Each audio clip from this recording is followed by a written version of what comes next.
Yes, it's possible for people to overdose from meth. It is not a drug that you typically would see people overdosing from, but there's a lot of different symptoms that can lead up to it. One of them.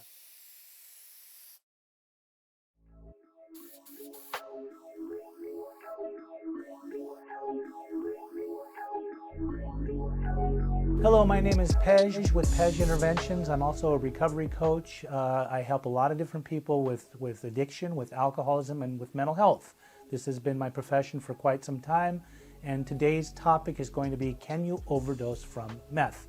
I feel compelled to talk about this. I myself am in recovery 17 plus years at this point.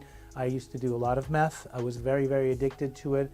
I watched a lot of people have a lot of complications as a result of meth. Yes, it's possible for people to overdose from meth.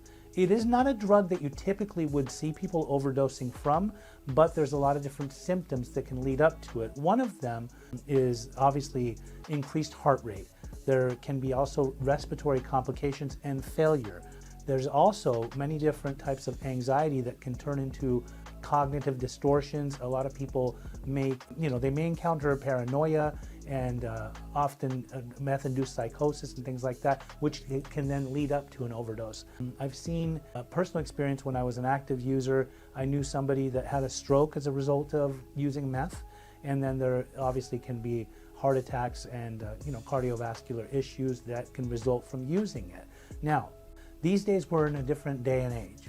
What's happening a lot of times with meth that can, when somebody has an overdose, they don't even use fentanyl, but there is meth now that's being distributed, that's being cut with fentanyl. And so it makes it a lot easier for somebody that thinks that they're just a meth user, who thinks that they cannot overdose, to overdose because there might be fentanyl that is cut within their drugs, within their methamphetamine. Many things to look for is if somebody is sweating profusely, if they're encountering all kinds of paranoia, anxiety, high anxiety, their heart rate is going fast. Obviously, we know that meth will increase your heart rate. I get a lot of phone calls from a lot of people that tell me that they themselves are addicted to meth, they'd like to get off, or they have a loved one that's addicted to meth and they don't know how to go about helping them.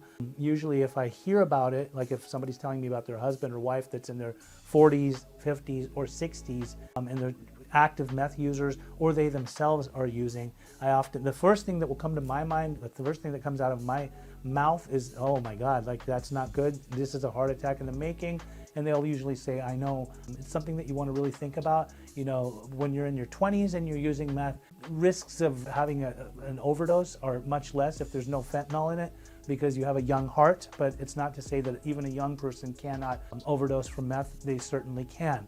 Sometimes people use in excess, and when they use in excess in high dosages, sometimes the body just cannot handle it and will shut down. So this is something to think about too.